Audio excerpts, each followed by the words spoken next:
একটুকু গল্প, একটা চিঠি। সবাইকে স্বাগত জানাই চিঠি তোমার নামের প্রথম পর্বে। এই চিঠির পাতায়, এই অজানা গন্তব্যে, এখানে কেউ নিজের নাম বলে না, শুধু মন খুলে বলে ভালোবাসার গল্প, বেদনার মুহূর্ত, না বলা কথাগুলো।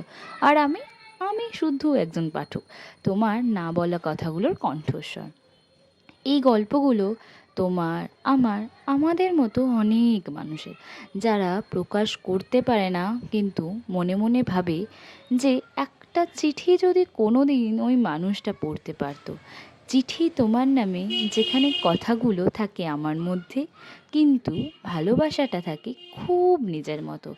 আজ থেকেই এই যাত্রা শুরু হলো। আমি পড়ছি সেরকমই একটা চিঠি, যেটা আমার নয়, তোমারও নয়, কিন্তু আমার মতো তোমার মতো কারো তো একজনে। শুরু করা যাক আজকের চিঠি। চিঠির টাইটেল, আমি আরও একটু থাকতে চাই। ইউনিক কোড, যেটা সব থেকে ইন্টারেস্টিং, শ্যামবাজার, পাঁচমাথার মোড়, 8টা 47 PM, 2রা ডিসেম্বর 2023। সন্ধ্যার বাতাসে সেদিন তোকে হারানোর গন্ধ ছিল। আমি টের পেয়েও কিছু বলতে পারিনি। হয়তো কিছু কিছু সম্পর্ক ঠিকভাবে শুরুই হয় না, তাই শেষটা সব সময় অসম্পূর্ণ থেকে যায়। আমি তো বেশি কিছু চাইনি, শুধু একটুকুনি থেমে যাওয়া, তুই আর আমি। একটা অলস বিকেল কাটিয়ে দিতাম নীরবতায়, কোনো পরিকল্পনাই থাকতো না। মনে আছে শ্যামবাজারের পাঁচমাথার মোড়ে আমরা দাঁড়িয়েছিলাম? তুই কেমন যেন চুপ করেছিলি রে। আমি বলার মতো কোনো শব্দ খুঁজে পাচ্ছিলাম না, অথচ একটু একটু করে মনে হচ্ছিল সব হারিয়ে ফেলছে। ভেবেছিলাম বলবো, আরও একটু থাক না, কিন্তু মুখ ফুটে বলা হয়নি। আজ তোকে ছেড়ে আসার পরেও আমার মাথায় একটাই কথা করে, যদি আমি সেদিন বলতাম আমি তোকে ভালোবাসি, তাহলে কি তুই থেমে যেতিস?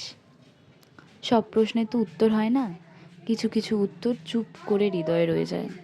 আর আমি আজও মনে মনে বলি, আমি আর একটু থাকতে চেয়েছিলাম, শুধু তোর পাশে। জানি না তোর কাছে চিঠিটা পৌঁছলো কি না, কিন্তু প্রথমবার এরকম কাউকে পেলাম যে পারে আমার চিঠিটা পৌঁছে দিতে তোর কাছে। আর যদি না পৌঁছায়, ভেবে নেব অজানা কোনো গন্তব্যে পৌঁছে গেছে আমার চিঠি। খোলা আকাশের দিকে চেয়ে ভাববো, হয়তো পেয়ে গেছো চিঠিটা তুমি এই খোলা আকাশের নিচে কোথাও। ইতি, ভিড়ের মধ্যে হারিয়ে যাওয়া এক পরিচিত মুখ। চিঠিটার এখানেই ইতি। যারা শুনলে তাদের অসংখ্য অসংখ্য ধন্যবাদ। আর তোমরাই কিন্তু পারো এই চিঠিটা তার কাছে পৌঁছে দিতে। তোমরাই লাইক, কমেন্ট আর শেয়ারের মাধ্যমে চিঠিটা পৌঁছে দিতে পারো সেই মানুষটাকে যার উদ্দেশ্যে আজ এই চিঠিটা পড়া।